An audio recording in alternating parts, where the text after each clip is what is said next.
Coucou les vilains. Coucou les vilaines. On espère que vous allez bien et aujourd'hui on se retrouve pour une nouvelle vidéo et ce sera pour un point lecture et c'est le numéro 58 59. Ouh, vilaine.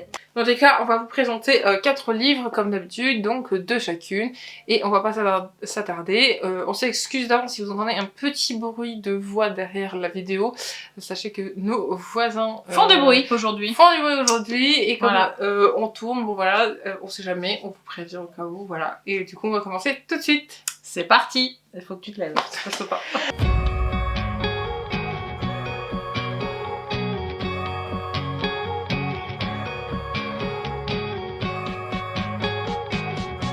D'habitude c'est moi, mais là je peux pas. Oui, parce qu'il faut savoir que nous avons une blessée parmi nous, bien évidemment, puisque Mamou porte un plâtre, donc elle ne peut plus bouger, voilà. Mais je fais quand même les vidéos, évidemment, hein, parce qu'elle n'a pas de problème au niveau des mimines de la tête. Ça va, je suis pas cinglée. Hein. Voilà. Non, mais on rigole, mais c'est vrai. C'est pour ça que vous verrez des petits changements durant ces prochaines vidéos, mais ne vous inquiétez pas, tout va bien. Elle est encore vivante, hein, sinon elle serait pas là. Moi, je commence donc avec le cercle des femmes rebelles de Alison Goodman aux éditions Albin Michel. Alors, je sais qu'il y a bon nombre d'entre vous qui attendaient mon avis. Je pense que c'est un livre qui pourrait plaire au plus grand nombre, justement. Parce que moi j'ai kiffé grave. Je m'explique. Nous sommes donc à Londres en 1812. Nous sommes dans la petite aristocratie londonienne. On se retrouve avec donc deux jumelles qui s'appellent Augusta et Julia. Deux jumelles qui ont 42 ans. Elles sont considérées dans ce milieu un petit peu bourgeois comme des vieilles filles, puisque l'une, comme Augusta, ne veut pas se marier, est totalement rebelle. Elle s'oppose à tout ce qui est patriarcal, donc parce que bon, elles le subissent, hein, puisque après la mort du père, ça a été le frère qui s'occupe d'elle, puisque c'est comme ça que le protocole le veut, et en fait elle se rebelle complètement contre tout ça. Et à côté vous avez Julia, donc sa jumelle, qui est beaucoup plus posée, tempérée, elle est plus douce dans ses réactions. C'est deux opposés, mais qui font que ça fait un cocktail Molotov qui n'est pas explosif, justement, qui est plutôt complémentaire. Elles sont formidables. Toutes les deux, elles sont formidables. Donc pour Julia, puisque je vous ai un peu expliqué le problème d'Augusta, qui est surnommée Gus d'ailleurs, Julia est plutôt... comme je vous ai dit tout à l'heure, tout ce que je vous ai dit sur elle, mais elle est veuve et elle est atteinte d'un cancer. Donc c'est vrai qu'elle elle est un peu anxieuse par rapport à sa maladie, que sa sœur à un moment donné s'aperçoit hein, qu'elle est malade, etc. Et donc voilà, c'est le topo de ces deux sœurs. Et en fait, ce qui va se passer, et c'est moi ce que j'ai bien aimé dans cet ouvrage, c'est qu'on va nous raconter en fait comment je pourrais les comparer, ce qui m'est venu en premier, c'était un peu à la Robin des Bois, sauf que Robin des Bois, il prend l'argent aux riches pour redonner aux pauvres. Elles, c'est un petit peu la même chose, sauf que c'est pas de l'argent qu'elles vont prendre, c'est qu'elles vont essayer avec beaucoup d'audace pour l'époque, c'est d'aider donc toutes les femmes, jeunes filles, petites filles en condition de maltraitance, en condition, je dirais, d'harcèlement, en condition... en fait, dans toutes les conditions les plus mauvaises possibles par rapport à la femme, bien sûr, mais je vais en parler après. Et en fait, c'est là où je les ai comparées à Robin des Bois, c'est que bon, elles vont défendre donc les opprimés féminines au détriment donc de ce système très patriarcal qui existe à cette époque-là. Et elles ne font pas de distinction entre les classes. D'accord. Donc elles peuvent très bien aller aider une petite fille. La noblesse comme exactement. Les pauvres. D'ailleurs, ce qui est assez drôle, c'est qu'elles commencent donc dans leur milieu par une enquête un petit peu grandement menée par rapport à la filleule de Caroline, qui est une de leurs meilleures amies, qui leur demande d'aller aider donc cette fameuse Caroline qui a donc un problème avec un homme qui l'a fait chanter. Et donc bon, elles vont aller au mail, elles vont aller voir cet homme, elles vont lui donner rendez-vous et elles vont tout faire pour récupérer donc les lettres qu'elle était en train de vouloir récupérer, puisque c'était le but du chantage. Ouais. Et elles ne veulent pas donc donner de l'argent en échange, donc elles vont tout mener pour pouvoir récupérer donc ces fameuses lettres et pour que la filleule de Caroline soit tranquille et qu'elle n'ait plus de problème avec cet homme qui l'a fait chanter. Donc c'est une enquête c'est des petites enquêtes comme ça dans le livre qui vont arriver. Donc la première c'est du chantage par rapport au milieu aristocratique. Le deuxième c'est un kidnapping.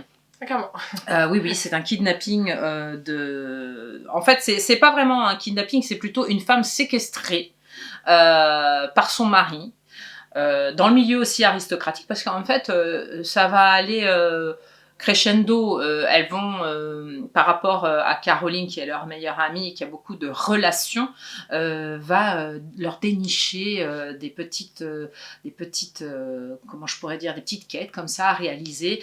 Et puis bon, de fil en aiguille, elles vont être un peu connues par rapport à ça dans le milieu féminin. Et donc, ça va se savoir. Et donc, c'est ce qui va se passer pour la deuxième enquête. Donc elles vont aller résoudre l'enquête donc de cette femme séquestrée par son mari, donc une femme qui est droguée, qui est sous le joug de son mari, elle n'est pas maître d'elle-même. Non, puisque son mari a tout pouvoir, puisqu'on sait qu'en Angleterre à cette époque-là le mari a tout pouvoir, il peut aller jusqu'à la mort et ne pas être appréhendé pour ce crime, puisque ce n'est pas dans leur loi. Et le troisième de souvenir, c'est pour une petite fille qui est donc kidnappée, parce que je m'étais trompée tout à l'heure, et on finit avec cette petite fille, donc cette histoire. Ces trois enquêtes vont dynamiser en fait ce roman, mais il y a un autre personnage qui intervient, c'est-à-dire que il intervient au premier événement donc qu'elles vont faire là par rapport à la filleule de Caroline. C'est un homme qui s'appelle Lord Evans, et ce Lord en fait il a été banni, il a été condamné, exilé, bref il a fait des choses soi-disant pas belles. Il s'est reconverti comme grand bandit. Donc un bandit de grand chemin. Donc c'est-à-dire qu'à un moment donné elles se font interpeller avec leur carrosse. Lui ce qu'il veut c'est des sous. Ou alors tout ce qu'elles ont de précieux, et en fait ça tourne court parce que Augusta, qui a un caractère bien trempé, ne se laisse pas faire, vous le comprenez bien. Julia, elle lui dit non, fais attention, tu peux te faire tuer s'il a un mousquet, ou voilà.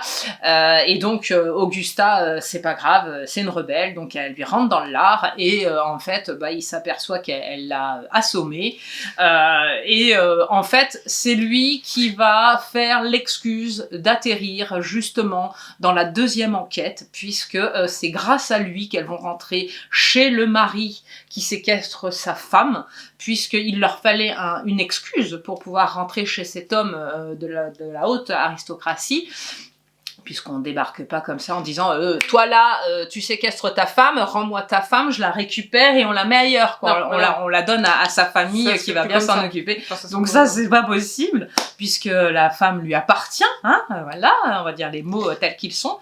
Et en fait voilà, cet homme va être le prétexte. Elles vont rentrer chez cet homme en disant que c'est leur frère, puisqu'elles ont un frère aussi, j'en ai pas parlé tout à l'heure, mais elles ont un frère qui essaye de les dominer, et Augusta n'aime pas ça, et ça cause beaucoup de conflits entre eux deux. Julia fait beaucoup le tampon par rapport au frère, puisque bon, ils s'aiment bien, mais c'est pas pour ça qu'elle cautionne quand même son attitude à ce frère. Si ce n'est que voilà, tout est bien embriqué, c'est des petites enquêtes comme ça. Et alors ce que j'ai beaucoup aimé dans ce livre, c'est que c'est sous fond de péripéties assez cocasses. Oui, on sent bien qu'il y a quand même... Je me suis beaucoup amusée. Franchement, au début, je me suis dit, oh, ce livre, c'est what the fuck, deux jumelles, qu'est-ce qu'on va me raconter? Non, je connaissais pas l'autrice, toi oui, puisque t'as Lady Helen. Oui, mais moi, je connaissais pas du tout, voilà. Donc, je découvrais tout totalement. Et c'est vrai que j'ai été vachement surprise. Je dois vous le dire. Franchement, c'est un livre que j'ai beaucoup aimé. Il est à la limite du coup de cœur, parce que franchement, je me suis pas ennuyée. Moi, les cozy mystery, c'est pas du tout mon truc, en général. Oui, et j'avoue que, voilà, des petites enquêtes, surtout en plus sur le thème féminin. À Londres, en plus. À Londres, en 1812. Donc, voilà. C'est vachement... voilà, il y a de l'historique aussi. Il y a une romance. Important. Je vous dis pas qui, quoi. Je pense que j'ai deviné. Je pense avoir deviné. Ah oui, vas-y, dis. Moi, je pense que c'est le bandit et une des sœurs. Oui. Oui, c'est ça. Oui. C'était sûr. Bah oui, parce qu'en fait, le fait... C'est qui l'a assommé en plus de ça. Voilà. Ouais, c'était sûr. Parce que en fait, ce qui va se passer entre eux, c'est que après l'interpellation du carrosse, je vous ai dit, il va leur servir d'alibi pour rentrer dans cette baraque là. Et en fait, ce qui va se passer, c'est qu'il va jouer le jeu. Il va jouer le jeu, mais en échange de quelque chose. Donc je dis pas quoi. Et en fait, Augusta va accepter le deal parce que elle, ce qu'elle veut, c'est justement récupérer la lady qui est séquestrée, puisqu'elle est à la limite de mourir. Je vous explique pas pourquoi ni comment, hein, puisque voilà, c'est dans le livre et c'est à découvrir. Et en fait, il va se tisser quelque chose entre les deux, là, les deux forts caractères. Et en fait, le deal va faire que ça va déclencher des choses. Pour Augusta, je vous ai dit, c'est une vieille fille, elle n'a jamais été mariée, elle ne connaît pas l'amour, elle n'a jamais eu de grand amour. Donc voilà, c'est une découverte totale pour elle. En fait, elle trouve quelqu'un en face d'elle qui, je dirais, qui accepte ce qu'elle est, avec son caractère. Il l'aime telle qu'elle est. Et il veut pas qu'elle change, hein, au fur et à mesure des pages. Et c'est là où on fait bien où cette romance, elle est assez tendre, parce que en fait, lui, il est bandit de grand chemin, enfin, c'est ce qu'il est devenu. Oui. Et en fait, elle est droite comme un i, elle dépasse pas, même si c'est une rebelle, je veux dire, elle est quand même dans un milieu aristocratique, même si elles se sont un peu délestées de tout ce qui est bal, etc., parce que, voilà, elles sont pas intéressantes à inviter, donc on les laisse un petit peu de côté, mais elles sont quand même connues, puisqu'elles ont fait leur entrée, un peu à la Bridgestone, là. Oui. Donc, voilà. Mais c'est drôlement chouette, et il y a beaucoup, beaucoup d'humour. Franchement, moi, j'ai relevé plein de choses qui m'ont beaucoup plu par rapport à toute cette légèreté justement qui fait qu'on aborde des thèmes assez compliqués, hein, puisque le féminicide, le kidnapping, la séquestration, la santé mentale, puisqu'à un moment donné, celle dont je vous parle, qui a été séquestrée par son mari, c'est par rapport à sa santé mentale. Il fait valoir qu'elle est complètement dingue, donc voilà, c'est son faire valoir à lui. Donc voilà, et il y a en même temps beaucoup de résilience par rapport au Lord Evans, là, dont elle tombe amoureuse, hein, on va le dire. Mais voilà, c'est tout un amalgame qui m'a énormément plu. Je ne m'attendais pas du tout à ce genre d'histoire. C'est vrai. Ça s'est vu quand je me suis beaucoup, beaucoup amusée. J'avais qu'une envie à chaque fois, c'est d'y retourner. Je suis énormément surprise. Vraiment, j'ai beaucoup aimé. Combien tu le mets je dois juste dire une chose avant de dire la note, c'est que je pense, au vu de la fin, qu'il y aura un tome 2. Ah, ça c'est bien. Donc, ouais, c'est bonne nouvelle. Vraiment, la fin nous présage un tome 2, je l'espère. Parce que j'attends de savoir la suite. Alors on a les réponses à chaque fois, à chaque petite enquête, c'est pas ce que je veux dire. C'est que par rapport à leur statut à chacun, j'en attends plus. Et en fait, la fin nous fait dire qu'il peut y avoir potentiellement un tome 2. Donc j'en attends vraiment beaucoup, et franchement, s'il est à la hauteur du deuxième, je vais me régaler. Oui. Voilà, et je mets 5 partout parce que l'écriture d'Alison Goodman, elle écrit très très bien. J'ai beaucoup aimé sa plume, elle est légère, et en plus elle est très recherchée, il y a du vocabulaire, que ce soit historique ou pas. Et vraiment, ce thème-là, tous ces thèmes abordés par rapport à la femme, sous ces petits airs un peu cocasses, je dois dire que j'aime beaucoup ces deux jumelles. Il y a un autre thème aussi, si ça peut intéresser certains, c'est qu'on nous parle aussi de la première opération chirurgicale du cancer du sein. Donc si ça peut intéresser d'un point de vue historique, justement, ça peut être intéressant de découvrir ça, justement. Vous voyez, dans ce milieu avec des situations un peu cocasses, il y a quand même du plus négatif par rapport à Julia, mais c'est vrai qu'on apprend des choses, et c'est sympa de pouvoir amalgamer un petit peu tout ça. Ça fait partie de la vie, véritablement, donc c'est très très bien amené, et j'ai beaucoup aimé. Donc moi, pour le prochain, ce sera une suite de saga, mais pas n'importe laquelle, puisque c'est l'une de mes préférées de cette année. C'est Gold, c'est le tome 5 de la saga d'Oren, de Raven Kennedy, aux éditions Hugo Roman, bien évidemment.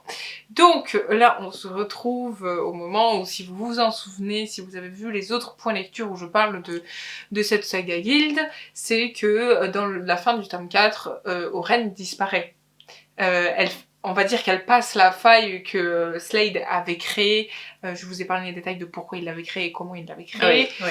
Et en fait, elle se voit en gros téléportée dans un autre monde, on va dire entre guillemets. Quand elle ouvre les yeux, elle ne sait pas où est-ce qu'elle est. Et elle est un peu perdue puisque ça ressemble pas du tout à Auréa.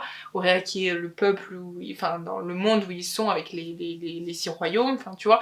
Donc ils sont, elle sait pas où est-ce qu'elle est. Elle se demande, elle est loin de Slade, ça lui fait du mal puisque voilà c'est un peu son allié, son pilier. Enfin je veux dire, tu vois, ils sont très connectés ensemble, tu vois, ils s'aiment vraiment beaucoup. Enfin voilà.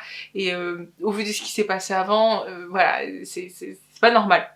C'est pas normal, on sait pas où est-ce qu'elle est, mais on l'apprend. On apprend où est-ce qu'elle est. En fait, finalement, elle est dans le monde des Fae, le 7e royaume qui a disparu et qui n'a plus d'accès à Auréa, donc au 6e royaume.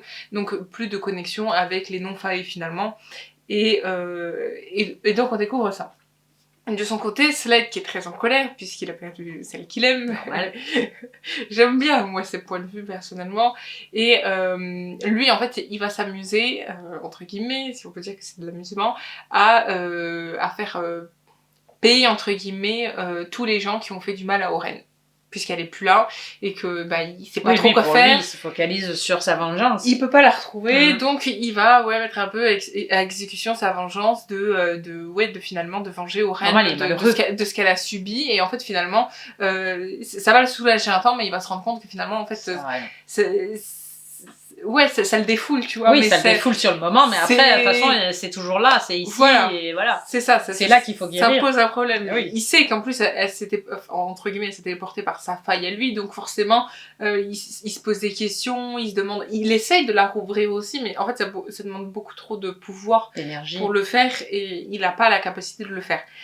Et à côté, nous avons la reine Malina, qui est en fait... oui, la vilaine. Tu te rappelles d'elle ou pas? Oui. C'est celle qui habitait dans le 5e royaume, donc avec Midas, qui était marié avec lui, je vais y arriver, et qui, lui, il est mort, on voulait il y a quelqu'un d'autre qui voulait reprendre le 5e royaume, donc une reine, je vais en venir à ça, mais elle, du coup, elle s'enfuit, puisqu'elle a été poursuivie par celui qui a été payé par Midas, donc un mercenaire pour pouvoir la tuer, ce que finalement, en fait, elle se retrouve avec lui, et en fait elle se fait piéger par des Fae qui veulent envahir Auréa en fait finalement, puisqu'ils arrivent eux à réparer le pont qui a été cassé entre les deux royaumes.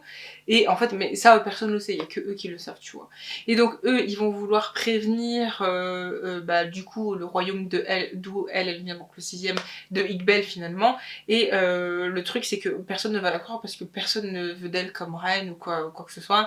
D'abord ils la pensaient tous morte, enfin bref. Elle va essayer de les prévenir. Oui, donc ça pose problème quand même. On suit quand même cette aventure où quand même elle essaye d'aller les prévenir, de rentrer dans le royaume, de se faire entendre tout ça, mais l'autre reine qui a failli épouser Midas veut le pouvoir et donc veut le 6e royaume, parce que je crois que c'est le 6e et pas le 5e, je ne sais plus, je crois que c'est bien le 6e royaume, et en fait du coup personne ne va la croire, les Fae vont arriver et ils vont faire carnage, voilà, grosso modo. Je vous donne pas trop les détails parce que justement en fait elle est pas toute seule, il y a celui qui a essayé de la tuer aussi avec elle, donc c'est un peu bizarre parce que on comprend vite que voilà, les intentions sont pas les mêmes que ce qu'on pourrait croire, puisque finalement il ne l'a pas tué, il ne l'a pas assassiné comme c'était prévu. Voilà. Donc on se doute bien, mais en fait finalement elle est un peu énervante, il y a certains côtés que j'aime pas trop chez elle, mais finalement en fait on apprécie dans celui-là d'avoir des chapitres développés et justement de sa relation avec son ascenseur finalement, qui n'en est pas un finalement, puisque il va l'aider finalement. Tu vois, et c'est plutôt bien, c'est un retournement de situation. Le bourreau va devenir son allié. Voilà, c'est ça. Et peut-être plus même. Je ne vous dirai pas, mais... ne disons rien. Mais voilà, et nous suivons bien évidemment, nous avons aussi Osric qui fait partie du courroux de Slade, enfin bref, on a plein de personnages comme ça, mais finalement en fait le but de ce livre c'est pour Oren, pour Slade ça va être de retrouver Oren, mais Oren finalement elle va se rendre compte et en fait finalement elle est chez elle, parce que souvenez-vous c'est une Fae. Slade est un aussi, c'est un demi-Fae lui je crois, et en fait elle est de retour chez elle. Sauf que en fait, on apprend beaucoup de choses par rapport à elle, justement, de qui elle était vraiment. Tu vois, on apprend genre que c'était finalement la fille disparue. Tu vois, la fille d'or disparue, Oui. la petite fille Donc ce qui revient à ce qui était au début. qui est partie du royaume à l'époque et qui revient aujourd'hui. Et en fait, tout le monde va lui dire qu'elle est, on va dire, haut placée finalement, et que ses parents sont morts et qu'en fait, il ne reste plus qu'elle de cette lignée-là. Est-ce qu'elle va réussir à être reconnue en tant que telle ou... Elle était quand même ils étaient quand même le roi et la reine d'Anouilh, tu vois. Enfin, je crois que c'est un truc comme ça, tu vois. Donc ils étaient vraiment très hauts. Son statut, elle va être reconnue ou... Et ben justement, en fait, elle est là. C'est mitigé. Oui, elle va être reconnue. Et en fait, le problème, c'est que les gens, en fait, ils vont attendre d'elle qu'elle sauve le peuple, finalement, tu vois, par rapport à ceux qui dirigent aujourd'hui. Ils vont attendre qu'ils la sauvent, mais elle se dit, mais moi je suis pas d'ici, enfin, j'ai vécu quand j'étais petite, mais déjà elle connaît personne. C'est des responsabilités. Hein. Voilà, c'est des responsabilités. Elle est pas là du tout. Elle veut juste retourner avec Slade et continuer sa vie. Voilà, au début, elle est pas partisane de tout ça. Et est-ce qu'elle l'est finalement? Je ne vous le dirai pas. Elle va se rendre compte de beaucoup de choses et même on va se rendre compte d'autres choses aussi qui est assez intéressant et qui touche aussi la vie de Slade finalement, puisque tout ce qu'il y avait dans le 4e tome ressort aussi dans le 5e et Oren prend conscience de ça, que nous on avait déjà pris conscience finalement. Oui, vous étiez au courant lecteur. On avait déjà l'histoire en fait. En fait moi je me suis doutée. Mais lui il n'était pas encore assez avancé. Je me suis doutée qu'un des protagonistes qui arrive dans l'histoire, finalement au moment où Oren est là-bas, ce n'est pas n'importe qui et qui touche à la parentalité de Slade. Oui, ça allait servir pour l'explication. Voilà, c'est ça. Et en fait, c'est plutôt bien fait, en fait, justement, on a cette connexion. C'est bien imbriqué. Et on attendait cette connexion, justement, qu'elle se rende compte, justement, de tout ça, tu vois. Et ouais, non, c'est vraiment... Et j'adore cette saga, Et justement, après, puisque vers la fin... ils vont commencer à comprendre qu'il y a une solution, puisqu'ils vont être au courant pour le pont, puisqu'il y a l'envahissement des failles, etc. Oui, en fait, tout va s'ouvrir, là. Voilà, et donc, dans le 6e, puisque c'est pas fini, on le sait très bien, dans le 6e, on attend le 6e, j'attends beaucoup le 6e, pour découvrir, justement, s'il va retrouver Oren, et il va aller la chercher ou non. Puisqu'il y a une guerre qui se déclare. Tu vois, dans Auréa, il y a une guerre qui se déclare, puisque les failles veulent éradiquer les royaumes, et veulent prendre possession des royaumes. Sauf que eux, justement, les rois des royaumes, les rois et reines des royaumes, malgré tout, ils vont devoir s'associer. Mais est-ce que ça va se passer comme ça? Alors que Slade va aller chercher Oren, puisque maintenant il sait où est-ce qu'elle est. Tu sauras ça dans le tome 6. Je ne sais pas. Donc nous saurons ça dans le tome 6. En tout cas, moi, j'ai beaucoup aimé. J'ai adoré. Alors, pour cette je lui mets 5. Suite, là. Je lui mets 5. Donc tome 5, elle met 5. Voilà, elle est pas difficile. Non, mais c'est vrai, c'est ce saga. Je l'adore. C'est mon coup de cœur, celle-là. Puis elle est belle. Elle est belle. Hein. J'adore. S'il sort des collectors, on attend là. Wow. J'attends les collectors. Je pense qu'une fois que le livre sera terminé, la saga sera terminée. Rigolez pas, vous derrière les écrans. Hein. Oui, elle veut encore des collectors. Si les collecteurs sont beaux et qui valent le coup, je les prendrai. On ne rigole pas. Le prochain livre, c'est un Charleston. Est-ce étonnant? Je rigole moi-même. Pas du tout. Pas du tout, les amis. Nous le savions. Je vous les mets au fur et à mesure. Nous le savions. Voilà, c'est tout. C'est une suite de sagas, donc Les Héritières de Love and Off, tome 2. Hein, voilà, donc après, le premier tome, je vous avais dit, c'était l'histoire de Agnetha. Là, dans le tome 2, on va nous parler de Mathilda. Donc on se retrouve à Stockholm en 1931, faut pas que je me trompe quand même, hein, parce que voilà, historiquement parlant, c'est important. Avec Agnetha, c'était la première. Oui.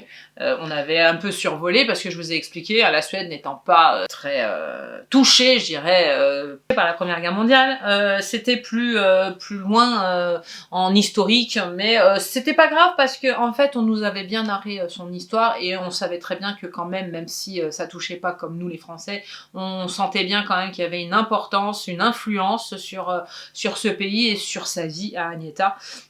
Là, pour Mathilda, ça fera un petit peu la même chose. D'ailleurs, l'histoire va un petit peu se répéter, puisque c'est une jeune femme qui je sais pas si je vous avais dit dans l'autre vidéo, mais je vous en avais déjà peut-être un petit peu parlé. Il faut savoir que Mathilda, elle perd ses parents, donc son papa décède en premier, et ensuite elle reste avec sa maman sur Stockholm, et sa maman décède à un moment donné aussi. Là, va poser un gros problème, c'est-à-dire que lorsque sa maman va décéder, elle va se retrouver comme un cheveu sur la soupe, hein, je peux le dire comme ça, puisque c'est comme ça qu'on le ressent dans le livre. Elle comprend pas pourquoi, elle d'ailleurs. Hein. C'est que Agneta va revendiquer donc son statut de tutelle, donc elle va la prendre comme pupille, sauf que Mathilda, elle ne comprend pas.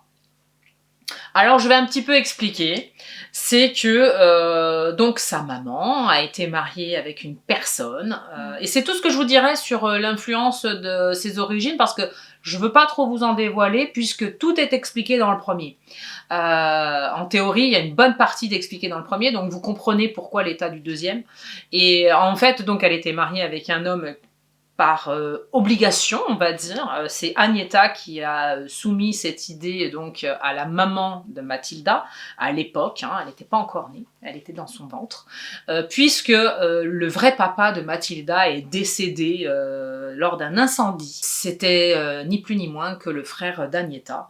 Ce qui fait que en fait cette maman, elle était servante au château, et donc au vu de sa condition et vu que le papa étant décédé, elle ne pouvait plus prétendre éventuellement à être mariée avec ce petit aristocrate là qui lui avait fait un enfant, et donc contre toute attente pour elle et pour ne pas être désœuvrée en étant mère-fille, enfin fille-mère plutôt, hein, dans le bon sens je dirais, elle a choisi et accepté ce qu'Agneta a essayé de faire pour elle, c'est-à-dire qu'on l'a mariée à un homme qui aimait les hommes. À l'époque, ça se faisait beaucoup. Hein. On mariait donc des femmes, eux, ça les arrangeait, puisque de par leurs intérêts sexuels, voilà, c'était bien de se marier avec une femme, hein, ça donnait bonne figure. Oui. Et elle, ça l'arrangeait, puisque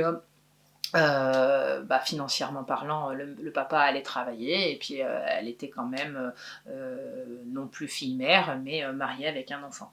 Donc en fait, ce petit souci là familial a été réglé à l'époque. Le papa a assumé complètement, hein, il a beaucoup aimé d'ailleurs Mathilda comme sa fille, hein, il n'y a pas de souci, si ce n'est qu'à un moment donné, comme je vous ai dit, à un moment donné quand sa mère décède, il y a des petites choses qui la surprennent, puisque voilà, elle se retrouve avec une Agneta comme tutelle, donc quelqu'un qui va la gérer, qui va la prendre avec elle, qui va l'éduquer dans le luxe, dans la petite aristocratie de l'époque suédoise. Donc elle se retrouve dans un milieu totalement inconnu. Le protocole, n'en parlons pas, elle le connaît pas, elle ne veut pas, ça ne lui plaît pas. C'est pas son truc. Voilà, voilà, non, ça lui plaît pas. Puis elle arrive dans un domaine qu'elle ne connaît pas non plus, des gens qu'elle ne connaît pas. Agneta a 2 enfants, donc des jumeaux. Alors elle a Ingmar et, si je le prononce bien, et Magnus. Je vais le prononcer comme ça parce que c'est plus facile. Si ce n'est que, voilà, avec Magnus, ça ne colle pas du tout. Magnus, en fait, lui, son dada, c'est de vouloir qu'elle parte. Il veut pas d'elle, c'est clair. Au domaine, il la prend pour une avant-gardiste, voilà, il ne l'aime pas, il la déteste, il lui fait de tout. Alors que Ingmar, au début, on sent bien que ça matche bien, ils s'entendent bien, si ce n'est que le garçon développe quelques sentiments pour elle, etc., etc. Alors bien sûr, il sait pas que c'est la fille de son oncle, hein, bien sûr. Hein, donc voilà. Oui, parce que je dois vous dire quand même que c'est une très très belle saga familiale, historique, tout ce que vous voulez. Mais il y a beaucoup de secrets dans cette famille. Beaucoup de choses qui sont pas dites. Voilà, beaucoup de non-dits, ça pourrit. On sait, les non-dits, ça pourrit les relations, les familles, etc. Et là, c'en est plein. Il y en a même certains qui ont été faits par Agneta, et elle va avoir les revers de ces secrets qui vont se découvrir au fur et à mesure donc du roman, du tome 2, et ça va déclencher des catastrophes relationnelles, on va dire. Ça va être waouh, ça va péter. Ça va péter avec ses enfants. Puisqu'il y a des secrets aussi par rapport à ses enfants, dont je tairai les choses. Il y a des enfants cachés. Non, pas du tout. Non, ça non. Non, elle est droite hein, quand même. C'est qu'elle... En fait, elle a fait des secrets, mais comment je pourrais dire ? C'est plutôt les darons. Je dirais que c'est des secrets qui ont été faits obligatoirement puisque quand même le mari d'Agneta est au courant, hein, donc c'est des demi-secrets, vous voyez, c'est pas... mais ça va engendrer quand même des catastrophes relationnelles entre eux, et ça va être dramatique pour Agneta, hein, par rapport à ses enfants, etc. Donc je vais taire tout ça, si ce n'est que Mathilda est au centre de tout ça, puisque je vous dis, hein, il y en a un qui l'aime pas, l'autre qui l'aime bien. Oui, mais finalement... la vie va reprendre ses droits, c'est-à-dire que Mathilda va commencer quand même à apprécier la vie de château, hein, c'est quand même pas mal d'avoir sa chambre à elle toute seule, d'avoir des domestiques, etc. Oui, elle va s'y plaire. Et puis voilà, elle va s'y plaire. En fait, elle va prendre ce domaine un peu comme Agneta, avec beaucoup d'affection. Donc par la suite, dans le livre, on découvre qu'à un moment donné, Mathilda va être prise donc par Agneta, mais ça va aller très loin dans le sens où Agneta va même la désigner comme héritière de ce domaine. D'accord.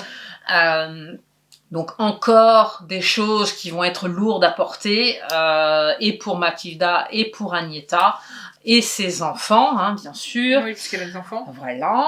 Et il y a une autre chose aussi par rapport à Mathilda, c'est que l'histoire féminine en elle-même va un peu se répéter. C'est-à-dire que, comme je vous avais raconté pour Agneta dans le tome 1, Agneta, elle a eu un premier amour, ça s'est pas fait parce qu'il voulait pas qu'elle soit à la tête d'un domaine, ça ne lui plaisait pas, voilà, par rapport à la domination patriarcale, etc. de l'époque, ça ne lui plaisait pas, donc il s'est barré. Elle a retrouvé donc l'amour avec le papa des garçons dont je vous ai parlé tout à l'heure.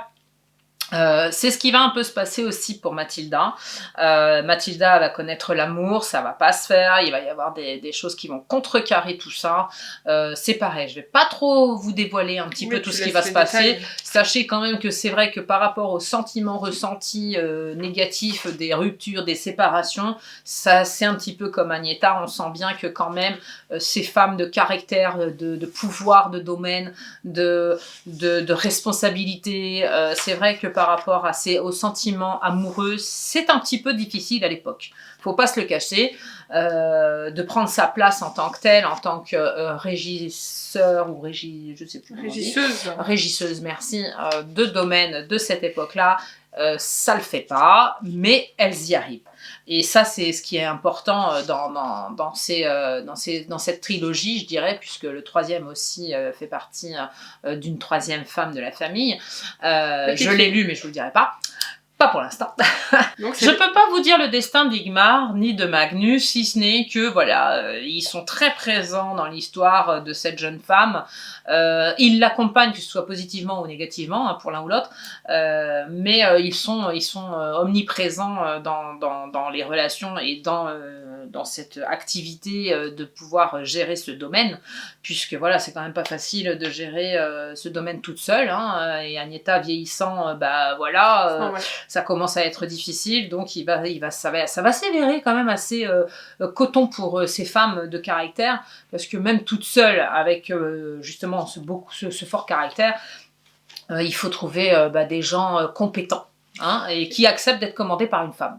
Voilà. Ce qui n'est pas, aisé.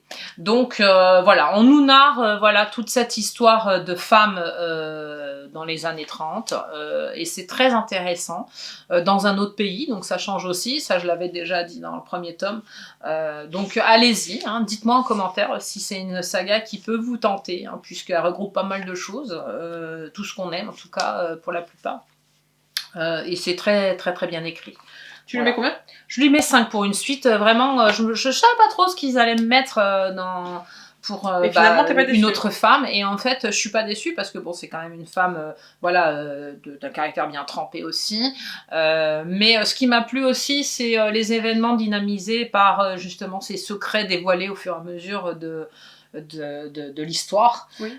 Et c'est ce qui fait qu'on reste en haleine quand même jusqu'au bout, parce qu'on a envie de savoir, est-ce qu'il y a des choses qui vont être dévoilées, est-ce qu'elle va découvrir, est-ce qu'elle va se mettre en colère, est-ce qu'elle va être frustrée, est-ce qu'elle va tout balancer, est-ce qu'elle va partir, est-ce qu'elle va revenir, voilà, on sait pas, et au fur et à mesure on est assez hypé.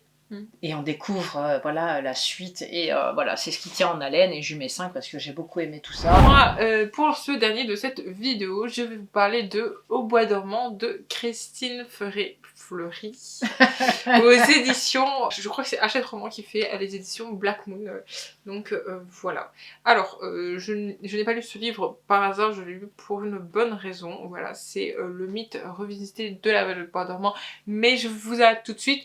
Il faut savoir que La Belle au Bois dormant n'est pas l'histoire de conte de fées qui me plaît le plus.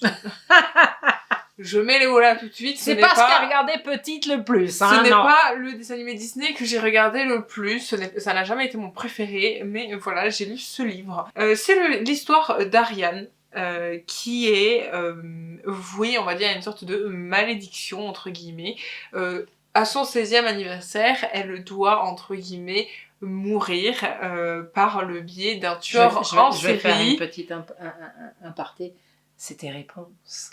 Donc en fait, elle est poursuivie par cette malédiction du 16e anniversaire où elle doit mourir, entre guillemets. Je vais vite, je vous passe les détails. Et en fait, par un tueur en série qui s'amuse à faire ça aussi avec d'autres jeunes filles du même âge. Et ça reprend un peu justement le conte de La Belle au Bois dormant. Et ce serial killer, il s'appelle Le Roué. Référence au rouet que la Belle se prend, enfin bref, vous avez compris, on va pas s'étaler là-dessus. Et en fait, Ariane qui prend conscience de ça parce que ses parents la cachent beaucoup, ils déménagent souvent, enfin ils font tout pour la protéger de justement de ça, ils veulent l'éloigner le plus possible, enfin voilà. Oui, la protège. Voilà, c'est ça, et en fait, qu'est-ce qui se passe, c'est que Ariane, quand elle se rend compte de ça, elle va vouloir se sauver elle-même, et elle va vouloir fuir. Donc elle fuit chez elle, elle prend, je crois, un sac à dos avec elle, simplement, et elle s'en va. Elle prend le bus, elle rencontre une jeune femme, enfin une jeune fille de son âge, qui lui ressemble, et qui s'appelle Lara, et qui bizarrement, en fait, on sait, en fait, parce qu'on apprend dans l'histoire que Lara a subi la même chose qu'elle. D'accord. Finalement, en fait, elle est aussi poursuivie par le roué, voilà, c'est aussi pour ça qu'Ariane s'en va, c'est pour ne pas être poursuivie, puisqu'elle l'a pris en photo, enfin, parce qu'elle a une passion pour la photo, et en fait, finalement, elle se rend compte que c'est lui sur la photo, enfin bref, peu importe. Et dans ce car, finalement, qu'est-ce qui se passe ? Il y a un accident, et Lara finit par mourir, mais Ariane ne sait pas qui est Lara. Elle sait pas ce que Lara subit. On fait mais pas ça, le on nous rapprochement. l'explique dans le livre. Mais c'est nous qui savons que Lara, finalement, était un peu pareille qu'elle.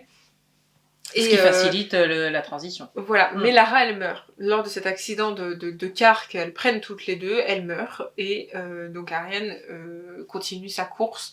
Finalement, elle est quand même un peu désespérée que Lara soit morte, parce que même si elle se connaissait que sur l'instant, oui, voilà, ça a marché, elles se sont liées un petit peu. Voilà, c'est...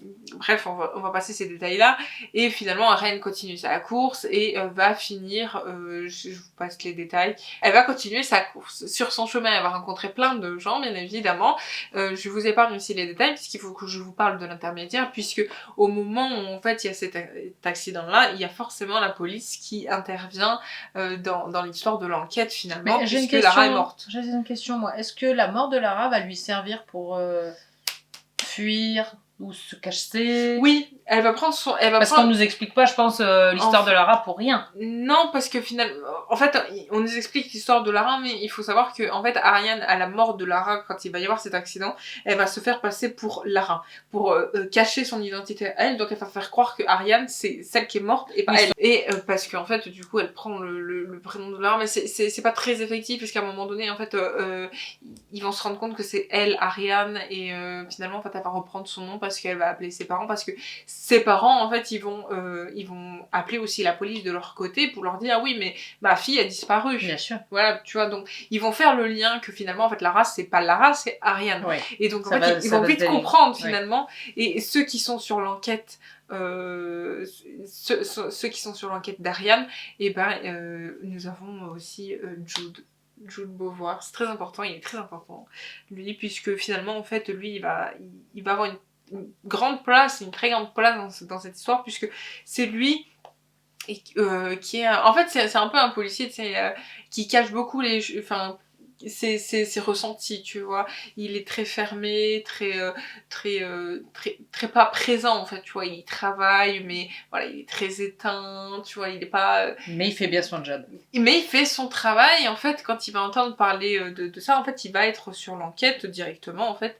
Ça paraît normal qu'il soit sur l'enquête, puisqu'on apprend que finalement, l'une des 6 filles qui est morte par le rouet est en fait la première, qui s'appelle Aurore, d'où la référence à Wonderland. Et en fait, Aurore, c'est qui? C'est sa sœur. Sa demi-sœur, mais c'est sa sœur quand même. Ah d'accord, oui, donc on a un intérêt particulier. Et voilà, et en fait le truc c'est que ça la rend un peu morose, on sent, ça la rend un peu mélancolique, enfin il y a beaucoup de sentiments un peu négatifs. Oui, mais il est quand même bien placé, puisqu'il va peut-être réaliser le dilemme et... Finalement il ne se retrouvera plus sur l'enquête à un moment donné, puisque en fait finalement il ne remplit pas sa part de travail finalement en tant que policier. Je vous ai parlé des détails de pourquoi. Non mais même pas, je raconte pas pourquoi. Il va se passer un truc en fait. On ne dit rien. Il va être démis de ses fonctions complètement en fait. Ils vont lui dire que c'est plus possible, qu'il peut plus être sur l'enquête et que... Mais vous imaginez bien que c'est quand même une série à la télé, que même si voilà... On le punit, il va y aller puisque ça fait partie de sa demi-sœur, il va vouloir savoir. Non mais même il veut chercher Ariane, il veut retrouver Ariane, il veut pas qu'il lui arrive la même chose qu'à sa sœur. Donc, et on sent qu'il y a même des fois qu'il fait un peu la même gamme entre Ariane et Aurore, tu vois, mais il veut aller chercher Ariane. Et en fait, ce qui est assez marrant, c'est qu'à un moment donné, en fait, ils vont se retrouver. Enfin, Ariane va avoir affaire à Jude, Jude va vouloir la ramener, et je crois que c'est à ce moment-là d'ailleurs qu'il est démis de ses fonctions, et c'est pour ça qu'il est démis de ses fonctions après, puisqu'en fait il ne l'a pas ramené, il l'a laissé partir. Ah. Donc, parce qu'en fait, elle lui a demandé, oui, non, mais je dois faire autre chose. Je vous ai parlé des détails d'Ariane, tout ça, de qu'est-ce qui lui arrive. Et en fait, à un moment donné, voilà, ils se rencontrent et en fait, elle lui demande de la laisser partir. Et il va la laisser partir. Et je crois que c'est pour ça. Parce que sa collègue qui travaille avec lui va le dénoncer finalement. Et en fait, c'est pour ça qu'il sera... Ça a l'air intéressant. Non, c'est bien. C'est bien, j'ai bien aimé. Mais après, c'est pas trop ma cam, voilà, c'est tout. C'est pas du tout ce que je lis en règle générale. Bon, moi, je suis plus dans la fantasy, romance, enfin bref, vous savez. Après, c'était bien, hein, c'est très court par contre, 362 pages, voilà. On a affaire à un roman jeunesse, donc forcément, on peut pas... Il y a pas beaucoup de choses. Après, c'est vrai que ça aurait peut-être... pu avoir quelques pages de plus d'explications, notamment sur les meurtres d'avant, tu vois, parce que même si on a le procédé, la mise en scène et tout ce que tu veux, de la façon, parce que du rouet, enfin, on n'a pas... Enfin, voilà. T'as pas plus de détails sur ce qui s'est passé précédemment. Voilà, on aurait... Même si on sait qui sont ces filles finalement, puisque c'est pas anodin, si Ariane se retrouve en plein milieu, pourquoi elle et pas une autre? Oui, c'est un serial killer, vu qu'il a répété... Voilà, c'est ça, mais c'est pas pour rien on connaît sa méthode. C'est pas pour rien que ce soit Ariane, voilà. Et on découvre pourquoi, qui est derrière tout ça finalement. Enfin, voilà, on découvre toute l'histoire finalement à la fin, on sait comment elle est sauvée, après, etc. Moi, je me suis jamais essayé à un conte comme ça, revisité trop vraiment revisité, parce que là c'est vraiment revisité là. C'est revisité mais c'est moderne, ouais. Tu vois, c'est vraiment à notre époque à nous, et voilà, on sort un peu de ce carcan de roi, reine, prince, princesse, c'est pas mal en fait. Et c'est ça qu'on aime bien. Et oui, on nous leurre quand on est petite. Oui, le conte de fées, voilà, enfin bref. Mais c'est vrai que voilà, on a quand même, oui, on a quand même des points qui reviennent sur, c'est vraiment une réécriture du conte, voilà, mais est-ce que c'était bien? Oui, c'était bien, c'est très agréable. Je mets 4. D'accord. Je mets 4. Parce que j'en aurais voulu plus. Oui, il manque des trucs. J'aurais voulu voilà, des choses à me mettre sous la dent, voilà. Mais pour la jeunesse, pour la jeunesse, c'est parfait. Pour la jeunesse, c'est parfait. En plus, c'est un peu... En fait, c'est tiré sur le policier, mais je trouve quand même que c'est un aspect quand même de trailer psychologique. Puisque on sait que les éditions Black Moon... Justement, ça dynamise un peu plus peut-être aussi Puisqu'il y a quand même cet effet de psychologie sur Ariane qui est tout le temps en train de se dire oui, mais il est toujours à ma poursuite, il est derrière moi, elle a peur, enfin tu vois. Donc il y a vraiment ce truc psychologique aussi qu'on a beaucoup. Et les éditions justement Black Moon sont réputées pour ça, comme le journal d'un vampire, tu prends ce vampire d'Iris, voilà, il y a vraiment... Oui, t'avais bien aimé ça. Psychologique. Bah oui, voilà, donc bon. Moi j'ai vu la série. Voilà, moi aussi, mais j'ai pas lu les livres. Moi non plus. J'ai lu les journaux de Stephen, mais pas les journaux des vampires. Voilà, c'est pas la même chose. Cette vidéo est maintenant terminée, on espère qu'elle vous aura plu. En tout cas, nous on est très contente de vous avoir fait nos petits avis récents de nos lectures. Ah oui. Voilà. En tout cas, moi j'ai vraiment presque un coup de cœur. Hein. Je le répète sur Les Femmes Rebelles là. Celui-là, je l'ai beaucoup aimé. C'est vrai. Moi, et c'est un des récents. La saga d'Oren, j'ai même pas besoin de la présenter en fait. Voilà, donc n'hésitez pas à nous suivre sur tous nos réseaux sociaux. Sur tous nos réseaux sociaux. Les liens sont en description. Voilà, venez nous suivre partout, surtout sur Instagram parce qu'on y est plus souvent que sur On donne les pas mal de autres. petites nouvelles. Mais voilà, n'hésitez pas à liker cette vidéo, À commenter, à partager et surtout abonnez-vous à notre chaîne YouTube et activez la cloche. On se retrouve la semaine prochaine pour une nouvelle vidéo pour le début du mois de décembre si je ne me trompe pas. Et voilà, portez-vous bien, lisez bien, prenez soin de vous. On vous fait des bisous, à la prochaine. Bye Bye bye.